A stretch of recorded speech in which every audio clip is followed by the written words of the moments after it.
Voilà, d'abord, merci d'être venus aussi nombreux. Cet événement est le dernier qui clôt cette semaine d'anniversaire, disons, des 3 ans d'activité des ateliers, qui a commencé par une exposition qui a mis sur les murs tout ce qui a été créé aux ateliers pendant les 3 ans. Ensuite, vous vous souvenez que nous avons ici reçu Lila Chamid, Mounir Bourri et moi-même pour une discussion autour de l'art contemporain. Samedi, c'était Hélène Zoubir qui est là, je crois, voilà. Il nous a parlé de présenter son livre qui est la première somme sur le design algérien. Et ce soir, nous avons le plaisir de recevoir 4 amis, qui sont venus des amis.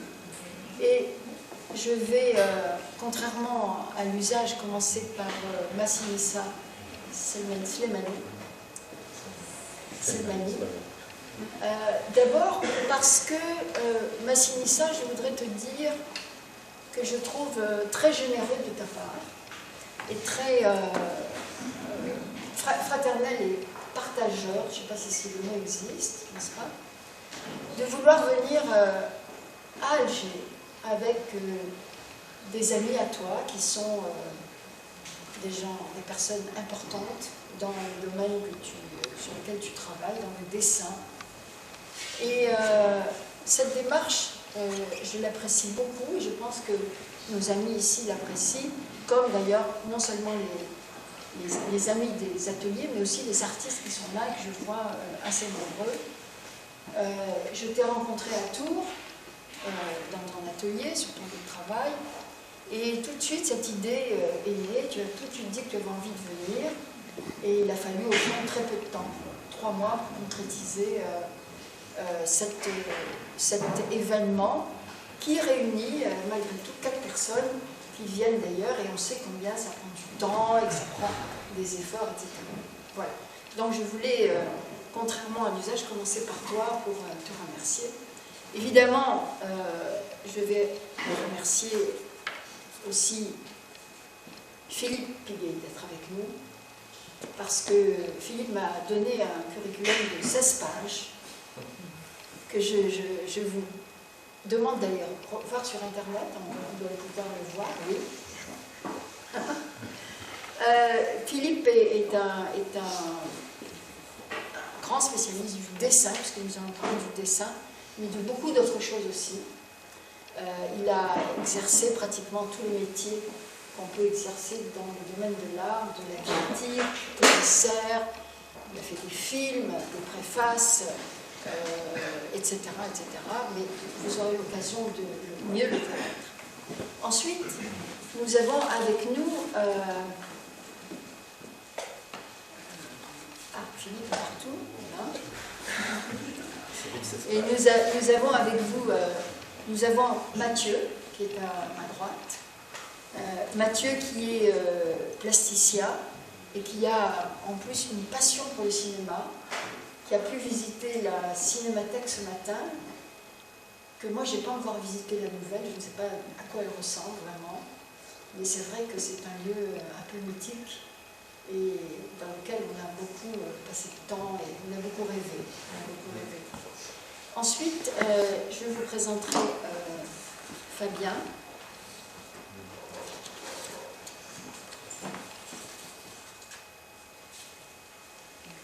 Fabien Merel, dont j'avoue que je suis un peu tombée amoureuse de ses dessins et de son travail, parce que j'ai eu l'occasion de le voir sur Facebook. Et vraiment, je vous remercie tous les 4 d'être là. Nous allons donc parler du dessin, qui est cette vieille pratique, n'est-ce pas, mais qui connaît un regain d'intérêt. Et je pense que si vous avez eu le temps de regarder un peu sur les murs, il y a pas mal de dessins non plus. Je pense à Mounir Bourri, je pense à Adèle, et les dessins de Sofiane qui sont là et qui font partie d'œuvres plus complète, mais les dessins qui restent sont là, et je trouve que c'est assez intéressant de discuter aujourd'hui, comme vous l'avez dit, des pratiques. C'est-à-dire qu'il y a plusieurs pratiques dans le dessin. Donc je vais passer la parole à Philippe, qui va, s'il le veut bien, nous présenter le sujet en général. Hein, et puis après, on donnera la parole à chacun d'entre vous pour parler de sa manière de faire. Philippe? Bonsoir à toutes et à tous. Ravi d'être là. Donc d'abord, merci à Wassila de nous accueillir. Merci à notre guide Massinissa, sans lequel nous ne serions pas venus aujourd'hui. Alors je voudrais juste vous dire quelques mots, parce que la parole des artistes est beaucoup plus importante que la parole des critiques. Vous dire quelques mots par rapport à la notion de dessin, ou plus exactement à cette situation, en effet, comme le disait Wassila, relativement nouvelle, d'un regain de l'intérêt pour le dessin contemporain. Ça n'est pas... c'est cyclique, hein, ces affaires-là. On dit un jour, tiens, la peinture est finie. Je n'ai jamais encore compris pourquoi on pouvait dire ça, mais c'est simplement le regard. C'est le regard qui va être plus porté vers un mode qu'un autre, la photographie à un moment, la vidéo à un autre. La vie est cyclique et la création artistique aussi. Mais ça n'empêche que, bien entendu, comme cela vient d'être dit, le dessin est de tout temps. Comme l'art d'ailleurs. Et d'ailleurs, à cet effet, je voudrais juste vous proposer d'avoir en tête une formule qui m'est très chère. L'art est toujours contemporain de son époque. Et ça, il faut avoir ça dans la tête. Quand vous regardez le romantisme, c'est contemporain. Quand vous regardez le néoclassicisme, c'est contemporain. Le baroque, c'est contemporain.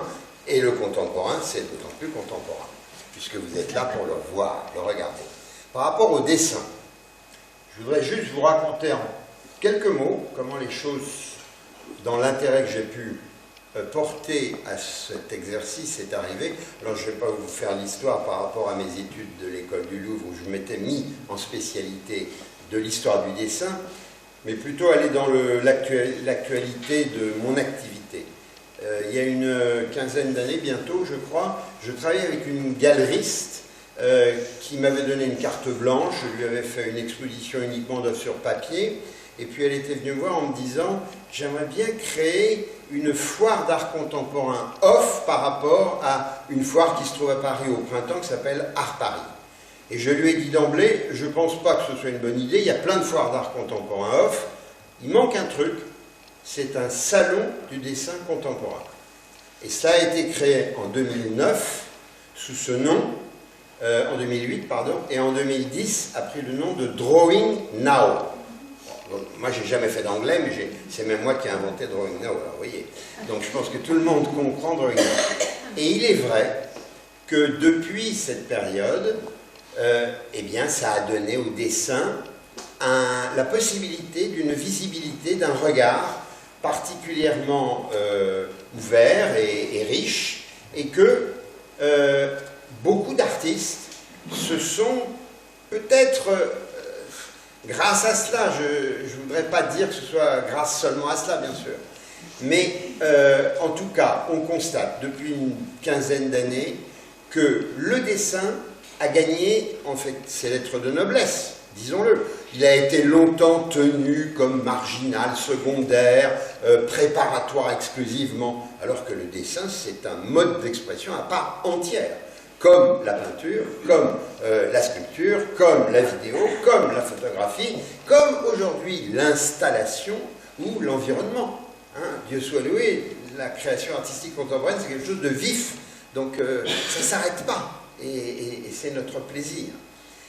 Le dessin aujourd'hui, effectivement, est tellement présent que voilà, des manifestations se multiplient autour du dessin. Et... j'avoue que je suis toujours ravi de pouvoir y participer. Alors, j'y suis d'autant plus ravi ici, aujourd'hui, ce soir à Alger, avec les trois compères qui sont à ma gauche, parce que, pour être très précis, j'ai déjà travaillé sur ce vecteur-là avec Massinissa et avec Mathieu Dufoy. Je connais Fabien, mais je n'avais pas encore eu l'occasion vraiment de le rencontrer, et c'est en ce moment ce qui se passe. C'est comme ça en tout cas que moi je travaille, je prends le temps, car il faut bien rentrer dans les histoires partagées. Alors, par rapport au dessin, je vous dirais que responsable d'un lieu d'art contemporain en Haute-Savoie, en bordure du lac que l'on appelle souvent de Genève, puisqu'il est partagé entre la Suisse et la France, dans une petite commune qui s'appelle Thonon-les-Bains, 35 000 habitants, qui s'est donné les moyens d'un centre d'art contemporain municipal. J'ai déjà à plusieurs reprises fait des expositions de dessin. Je l'ai consacré tout un cycle d'une année sous l'intitulé « Le dessin, virgule, autrement ». Parce que le dessin, ou plus exactement, le dessin n'est pas l'apanage de la feuille de papier et de la mine de plomb. Le dessin, il s'exprime aujourd'hui avec toutes sortes de matériaux, de supports, de mise en forme plastique. Et c'est cela qui est très très intéressant. Il est d'une richesse qui permet aux artistes une invention absolument fantastique. Donc, je l'ai dit, la parole des artistes est beaucoup plus importante que la mienne. En tout cas, pour avoir donc été le directeur artistique de ce salon Drawing Now pendant une dizaine d'années, plus depuis 7 années même, mais très proche encore de cette structure, je sais que la parole, effectivement, des artistes est beaucoup plus précieuse, donc on va écouter successivement, je ne sais pas quel est l'ordre exactement, mais enfin, je pense qu'on va le suivre comme ça, c'est plus simple. Et puis, je me permettrai de réintervenir simplement en vous montrant quelques images des expositions que j'ai pu faire de Massinissa et de Mathieu Dufoy, et de une ou deux autres choses qui peut-être vous permettront de voir encore plus largement ce merveilleux concept qui s'appelle le dessin. Merci. Merci.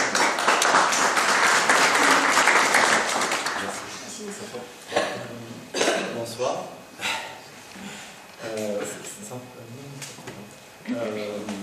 Ça me fait bizarre de faire une conférence dans ma ville. Moi j'ai grandi à côté de Cuchon. Désolé, j'ai pas une voix qui porte, je vais essayer. Donc je disais, donc merci d'être là. J'ai invité des amis à venir. Donc Philippe, comme l'a expliqué, on a travaillé ensemble plusieurs fois depuis 3-4 ans maintenant. On échange régulièrement et je voulais aussi dire une chose, c'est qu'avec Mathieu et Fabien, on est des amis assez proches. Donc on discute souvent à propos de nos travaux, du dessin, on fait un point sur nos travaux d'ailleurs de temps en temps, on fait des visites dans nos ateliers respectifs.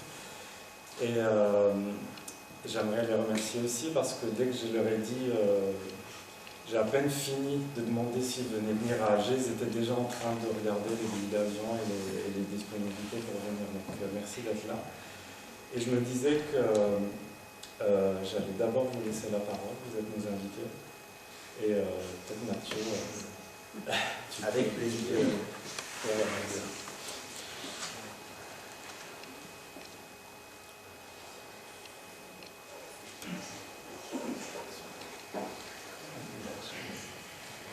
C'est parfait. Alors, bonsoir à toutes et à tous. Merci d'être là. Je me présente vite fait. Donc, j'ai fait l'école des Beaux-Arts du Mans pendant un cursus de 5 années. Et très important, ce qui a été très bien pendant ces 5 années de formation, c'est que l'enseignement nous a permis, nous étudiants, de pouvoir exploiter, expérimenter plusieurs médiums. Ça, c'est très important parce que je sais que dans certaines écoles, on privilégie surtout la vidéo, la performance. Et malheureusement, le dessin est perçu comme un art plus académique, un art ancien. Or, justement, mes enseignants m'ont vraiment laissé vraiment la joie, le plaisir de pouvoir toucher plusieurs choses, pour pouvoir trouver son univers, sa forme, son langage. Et je dois dire que le dessin est arrivé, je ne vais pas dire tout de suite, parce que j'ai plus travaillé les installations, la peinture. Mais arrivé en 3e année, j'ai commencé à avoir un rapport au dessin et à la photographie. Ça, c'était très important. Tirer de mes propres photos.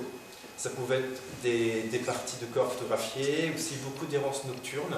J'aimais beaucoup parce que, donc, comme a dit Wassila, je suis très habité par le cinéma, dû à l'enfance, parce que mes parents m'ont beaucoup initié au cinéma et de différentes époques. Ça, c'est très important. C'est-à-dire, à la fois, je pouvais voir un blockbuster américain à 8 ans et le lendemain voir un Alfred Hitchcock. Et pour moi, il n'y avait pas de différence au niveau de la temporalité. Pour moi, il y avait un seul cinéma. C'était finalement un siècle de cinéma réuni. Et justement, très vite, à la fin, au moment des Beaux-Arts, j'ai commencé à mêler des images cinématographiques prélevées de films plutôt axés sur le cinéma américain des années 50-60, dont mes icônes étaient des acteurs comme Robert Mitchum.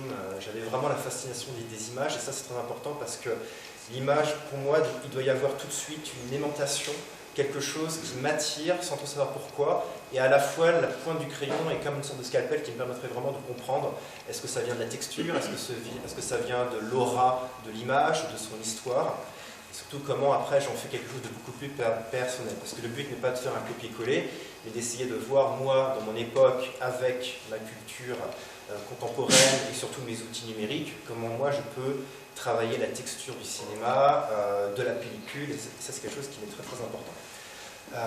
Je travaille d'après photo. C'est très important d'avoir des photos imprimées en petit format. Pourquoi? Parce que ça me permet, lors du transfert des données photographiques par le dessin, de ne pas me laisser prendre par le détail photographique, mais de voir comment le dessin, le langage du dessin va venir donner des formes nouvelles. Voilà, donc ça c'est très important. Ce sont très souvent des scènes, je vais commencer par des séries de dessins exécutés à la pierre noire. Alors c'est un outil que j'ai très vite utilisé parce que j'ai tout de suite senti un noir quasi photographique, un noir très très dense. C'est plus dense que le fusain, parce que le fusain est beaucoup plus grisâtre et poussiéreux. Avec le noir, je peux vraiment m'amuser avec les lumières caravagesques et surtout une texture vraiment qui, moi, m'intéresse énormément. Quelque chose de très très velouté. Et c'est vraiment un outil depuis peut-être une dizaine d'années qui est en tout cas mon outil fétiche. Et les images que vous voyez, c'est très important, ne sont pas issues de films, mais issues de mes propres films. Ce sont des fragments que je viens prélever de plusieurs sources, aussi bien d'œuvres cinématographiques que d'images d'archives. Et on va dire, il y a des scénarios, un scénario que j'ai, et à partir de la gestuelle, je positionne en fait plusieurs informations pour que le public puisse créer son propre cinéma. Et ce qui est très important, c'est je m'intéresse aussi beaucoup au visage, je parle beaucoup d'images fantômes.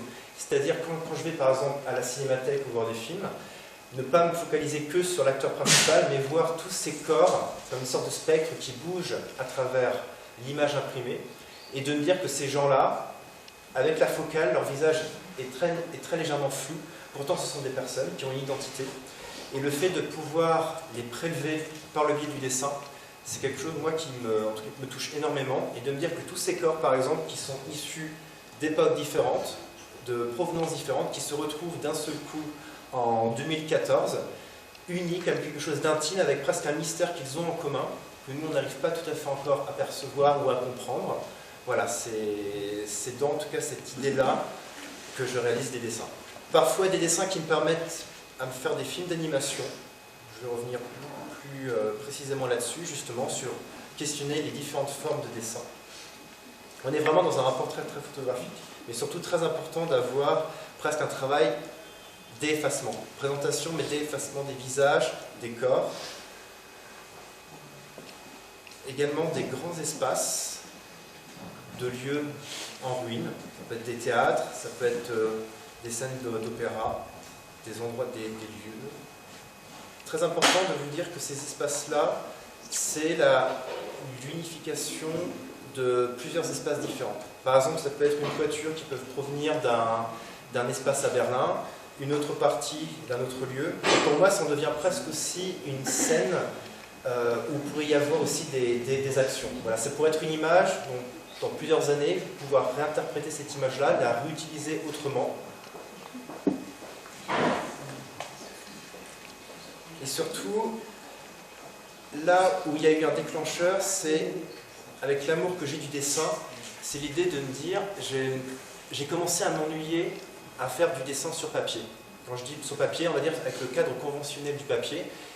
Et là, l'idée de mutation du dessin, de voir comment le dessin pourrait briser justement cette frontière et s'étendre différemment, ça commençait vraiment à être le point de départ d'un travail où, à quoi pourrait ressembler le dessin en volume, par exemple.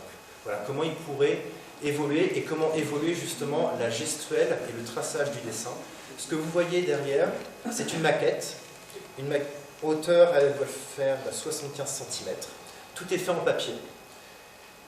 Tout est du papier plié, collé. Très important de réfléchir aussi sur la texture du papier. Tout est fait en dessin, justement, mine de plomb, pierre noire, fusain, pour essayer vraiment de travailler la texture des murs. Et cet espace-là a été majoritairement des lieux de tournage, comme des scénettes pour pouvoir après en faire des films d'animation.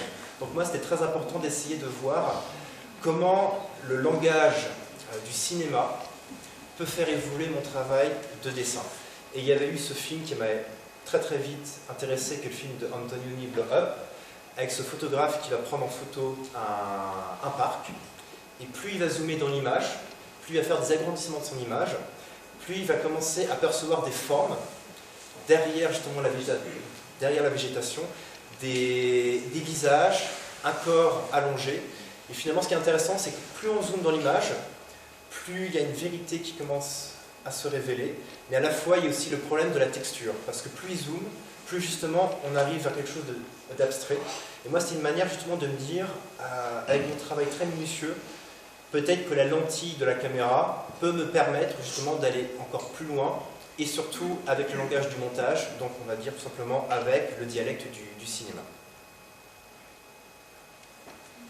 À la base, quand je fais mes films, je vais vous montrer quelques visuels de mes films, c'est très souvent des projets très longs, le temps d'élaborer plusieurs maquettes, plusieurs figurines aussi, parce qu'on est vraiment dans tout un travail. J'aime beaucoup l'idée vraiment d'un cinéma archaïque, primitif, là où justement nos ancêtres ont eu justement cette découverte de ce nouvel art où tout était à imaginer. Je parle de l'époque justement de Fritz Lang, de Murnau, où justement c'était vraiment aussi un mélange de tous les arts, c'est-à-dire à la fois la peinture avec les faux décors, la sculpture, le théâtre bien évidemment, la photographie. Et quand je réalise tous ces volumes en papier, je ne pense pas les présenter en fait. Pour moi, c'est, on va dire, une matière première pour faire des films. Mais une fois que j'ai réalisé toute cette production, je me dis que ça peut être intéressant de les montrer. Non pas pour faire une sorte de constat ou making-of, ce serait totalement inutile, mais pour essayer de leur donner plutôt une autre substance, une autre consistance. Ça peut être un autre travail de lumière, ou alors une maquette totalement éclatée avec quelques fragments. Mais pour moi, c'est intéressant justement d'avoir la différence, parce que lorsqu'on voit, généralement quand je présente mes films, c'est souvent des grandes projections. Pourquoi? Parce que le public est happé par le dessin. Il est totalement entouré par le dessin. Alors que quand il voit ensuite la miniature, c'est un rapport autre vraiment où là le spectateur est au-dessus de la maquette et vraiment à quelques centimètres de la maquette. Donc j'aime vraiment avoir ce rapport d'échelle très très différent. Voilà, vous voyez, vous avez des silhouettes d'enfants en train de jouer au foot avec une transparence. Donc il y a aussi beaucoup d'ambiance de ville en ruine et de savoir qu'est-ce qu'une ville en ruine justement, ou un espace oublié peut avoir maintenu au niveau de son histoire, au niveau des empreintes, au niveau de... voilà, comme une sorte d'archéologie en fait. Et c'est pour ça que je mets beaucoup de scènes où je mets en scène des personnages réalisés en papier également, avec vraiment la méthode vraiment des premières œuvres du cinéma d'animation réalisées avec 3D ficelle. C'est très important pour moi de rester dans quelque chose de très archaïque, avec vraiment faire du cinéma avec l'économie du moyen.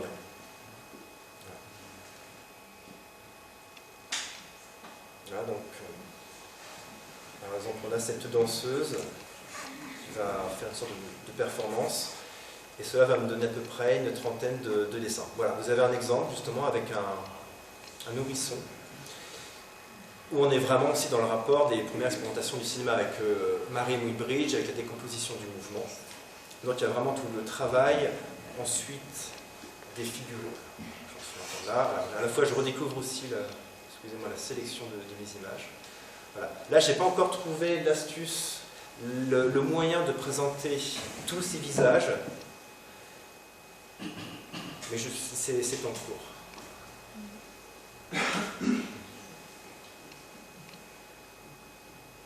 Et ce qu'il y a de très important, de très très beau, voilà, là ça vous montre bien l'échelle, c'est surtout montrer que ça en devient un terrain d'exploitation. C'est-à-dire, une fois que j'ai réalisé ces maquettes-là, c'est là où toute l'imagination, l'expérimentation, c'est que faire ensuite de ce volume-là. Est-ce que je pense à des projections à l'intérieur de cet espace? Est-ce que je déstructure une partie pour en faire un autre travail avec des figurines, avec des prises de photographiques ou alors avec mon corps? En ce moment, je me filme beaucoup en train de travailler justement ces maquettes-là. Je ne sais pas pourquoi, mais je pense que c'est très très important de me voir en train de préparer tout ça. Et surtout, ce qu'il y a de très très beau et fort, c'est, vous voyez, les maquettes en plein jour, généralement, sont plutôt assez fades. Je dis assez fades parce que la lumière vient aplatir en fait le papier, le volume. Mais à l'instant où je positionne une maquette dans l'obscurité et que je commence à travailler une provenance de lumière, c'est impressionnant de voir comment la lumière vient sculpter le papier et le dessin. Et là, ça en devient vraiment un territoire neuf où, avec ma caméra, avec ma Steadicam, je me permets vraiment des errances, non pas autour des maquettes, mais pour moi, autour du dessin et à l'intérieur de la matière du dessin. Ça, c'est très important. Je ne pourrais pas vous montrer des extraits de films, mais la matière sonore est très très importante aussi. C'est faire du son, non pas pour une illustration de mes films, mais essayer de voir ce que l'œil du spectateur ne peut pas voir, ce qu'il pourrait essayer de percevoir hors champ ou derrière ce voile d'image. Donc c'est très important de travailler sur plusieurs sons. Voilà, pour moi, ce sont des choses où il faut imbriquer le dessin avec les autres médias. Et c'est pour moi vraiment voilà, une exploration qui est très très excitante.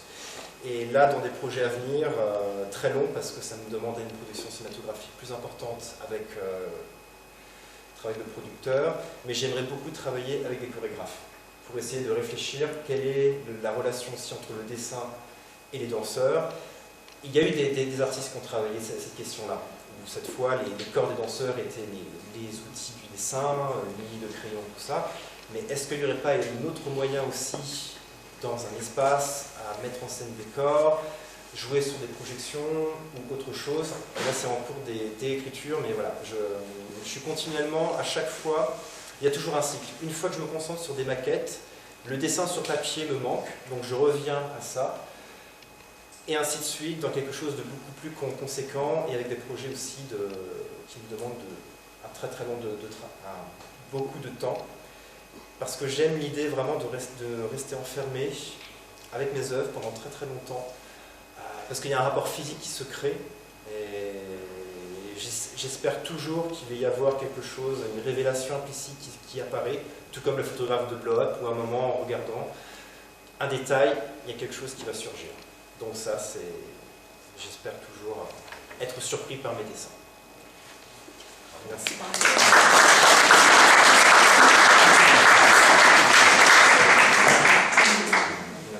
Merci. Je te laisse ma place. Tu seras mieux.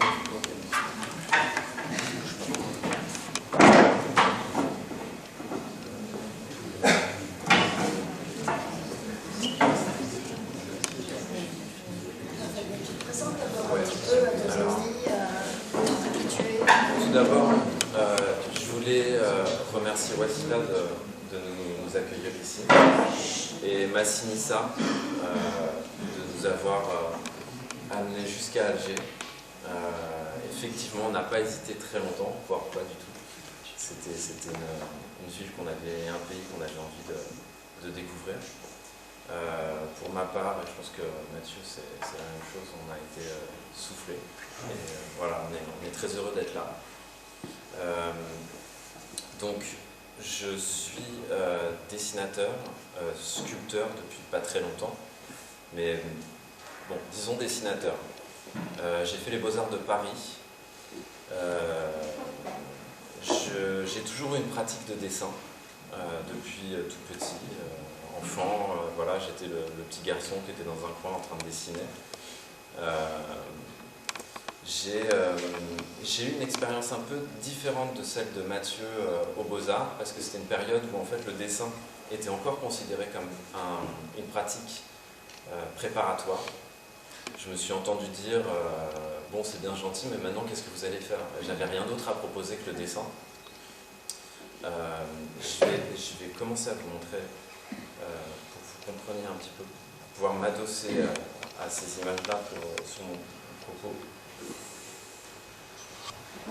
Alors, au Beaux-Arts, quand je dessinais, je voulais avoir une place dans l'atelier. On m'a dit, vous êtes bien gentil, mais il n'y a pas de place dans l'atelier. Donc, je me suis retrouvé dans mon salon, en pyjama. Et donc, vous allez découvrir, en fait, dans les... Oh là, qu'est-ce qui se passe? Donc, la pratique de l'autoportrait, en fait, est très présente dans mon travail. Je pense qu'elle est issue d'un fait extrêmement simple, c'est que je me suis retrouvé tout seul dans mon atelier qui était voilà, le salon dans lequel je vivais, voilà, avec ma table à repasser. Et j'avais pas d'autres sujets, quoi. Et j'ai commencé donc, petit à petit à raconter l'histoire de ce personnage-là, qui est à la fois moi et pas moi. Donc j'essaie de décrire un petit peu son quotidien, mais à la manière de, je dirais, comme Charlot, voilà, dès que j'endosse ce pyjama-là, je raconte une histoire, c'est la mienne et c'est pas la mienne. C'est-à-dire que l'idée, c'est qu'on a le droit de fantasmer, on a le droit de raconter des choses qui ne sont pas nécessairement les vraies, et de se construire un personnage.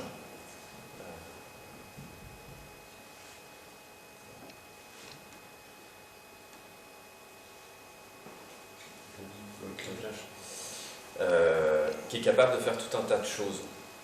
Et je sais exactement ce que chaque dessin raconte de ma vie à ce moment-là, mais je pense que c'est pas ça qui est essentiel. L'idée, c'est de laisser les gens s'imaginer ce qu'ils ont envie de s'imaginer. Je pense que le dessin a toujours été un exutoire pour moi. Quand j'étais petit, c'était un moyen pour moi de créer un écran entre ce que je vivais et voilà, l'émotion que ça crée chez moi. Donc, c'est toujours le cas. Donc, il lui arrive tout un tas d'histoires qui sont parfois issues.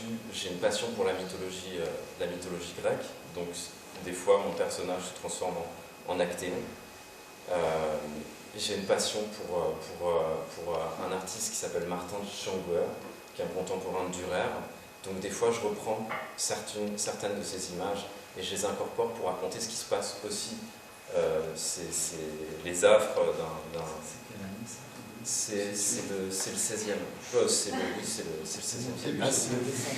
Le dessin, je dirais c'est 2011. Ouais. Ça, c'est tout un tas de constructions un petit peu étranges. C'est la vallée d'Agène, à côté de Jérusalem, où au Moyen-Âge, en fait, on s'imaginait que la bête de la fin des temps viendrait. Et il se trouve que la bête de la fin des temps, on imaginait que c'était un hippopotame, parce qu'au Moyen-Âge, les hippopotames n'étaient pas courants. Et moi, ça m'a fait rire, donc j'ai fait ce dessin.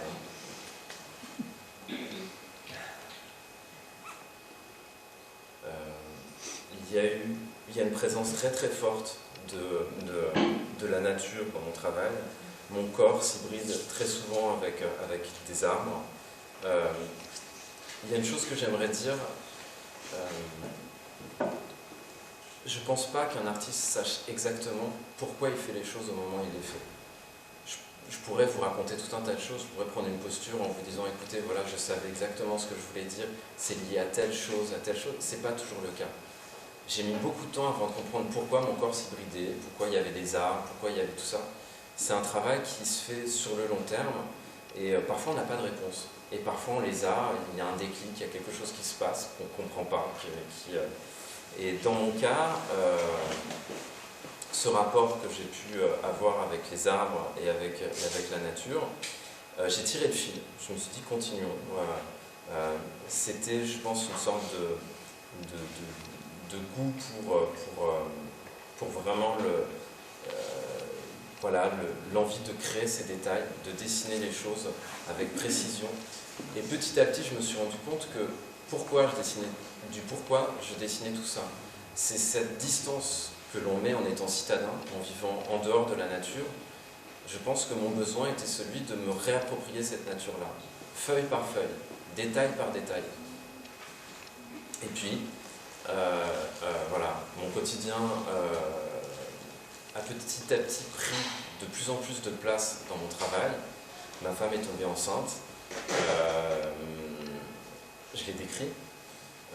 Et ce que j'essaye de dire avec ce dessin par exemple, c'est la façon, moi j'avais envie de la protéger, mais j'étais ridiculement petit par rapport à elle et par rapport à la force qu'elle dégageait.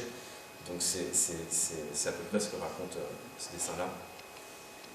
Ça, c'est un jour avant la naissance de ma fille. Bon, je ne vais pas vous faire tout le... parfois, il y a des inclusions d'œuvres, par exemple de Dürer, d'éléments de Dürer que j'inclus dans d'autres paysages.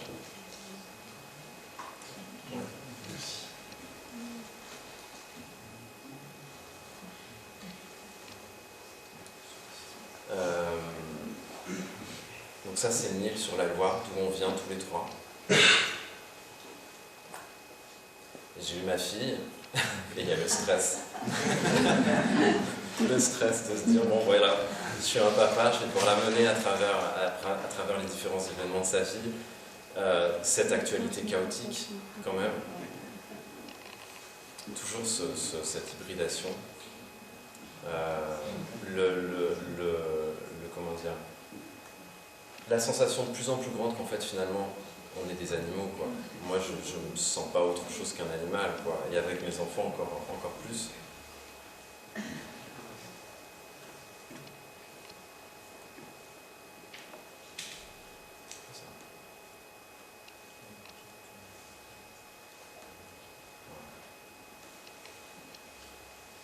Passe à l'image suivante. Qui passe à l'image suivante. Je vais ça échappe. Et puis l'image suivante.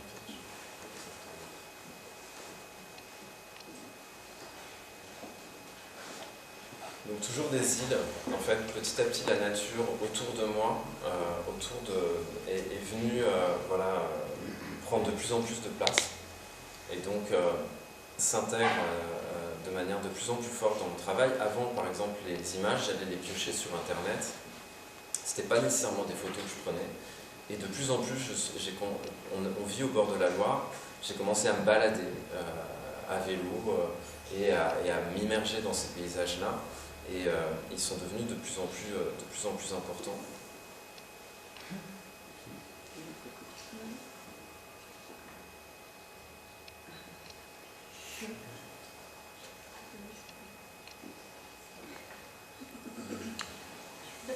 Alors, ce dessin-là s'appelle Marine. C'était peu de temps, c'est une marine, c'était peu de temps avant les élections en France, avec la peur que Marine Le Pen arrive au pouvoir. Donc,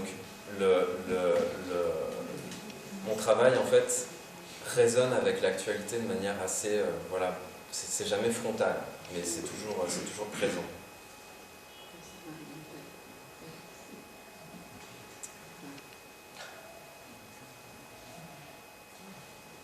Le dessin et tout art permet de faire des choses qui sont irréalisables dans la vie. Et c'est ça que j'aime à travers ce médium-là ou n'importe quel autre médium. Je peux, c'est un fantasme, continuer à converser ou essayer de toucher quelqu'un qui n'est plus là, qui était important pour moi.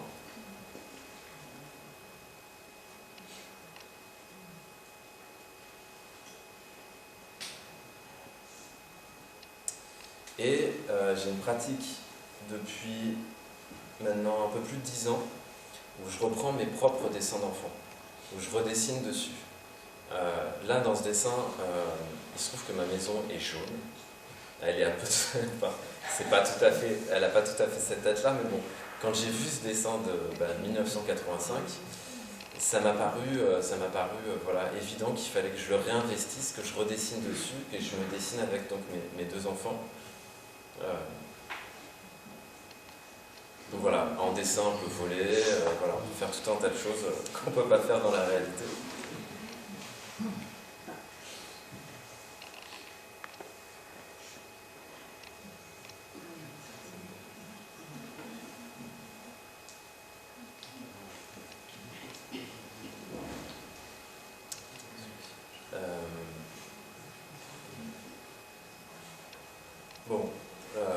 Je pense que le dessin ou n'importe quelle expression artistique permet parfois de tourner des pages aussi.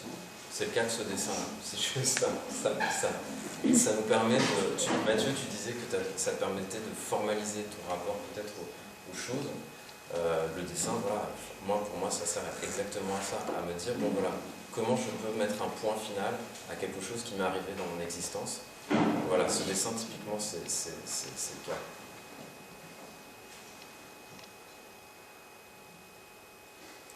Alors, ce qui est très intéressant, c'est que de plus en plus, pour faire mes dessins, j'ai besoin de tout un tas d'attirails en carton, ce qui fait beaucoup rire mes enfants quand ils me voient habillé de la sorte.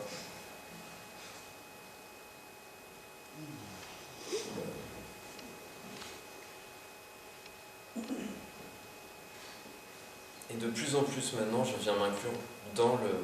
Donc, je prends c'est tiré de photos, donc c'est des prises de vue. Donc je cherche des paysages, cette cabane-là existe. Bien sûr, il n'y a pas l'oiseau, les oiseaux qui sont là, mais j'ai de plus en plus besoin de m'inclure, donc ça devient une performance, quoi.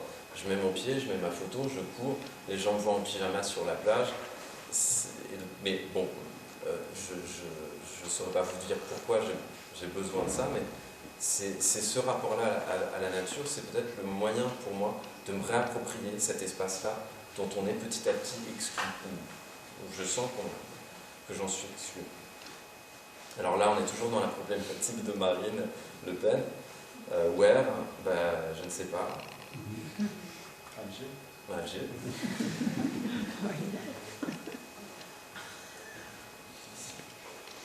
Donc voilà, j'essaie d'être raccord avec la consigne qu'on m'a donnée il y a une trentaine d'années. Et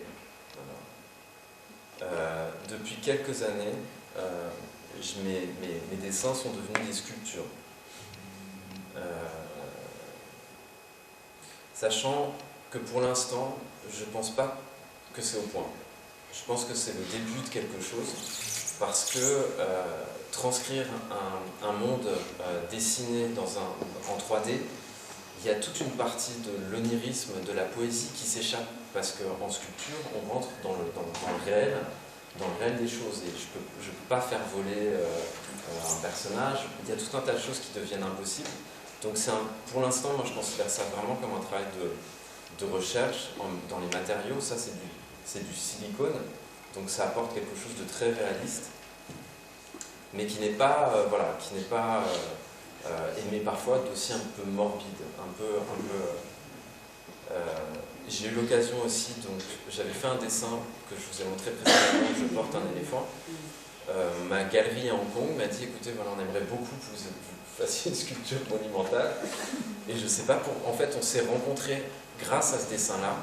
Et je lui ai dit, écoute, allons jusqu'au bout. Si je dois faire une sculpture monumentale, faisons-le à partir de ce dessin qui était le dessin de notre rencontre, quoi. Donc il a fallu faire une sculpture de 5 mètres de haut à partir d'un minuscule dessin. C'était très intéressant de voir l'absurdité de la chose. Parce que dans le réel, on se retrouve avec des bureaux d'études, des gens qu'on n'a pas dans l'atelier. D'un seul coup, ça, donc c'est un autre dessin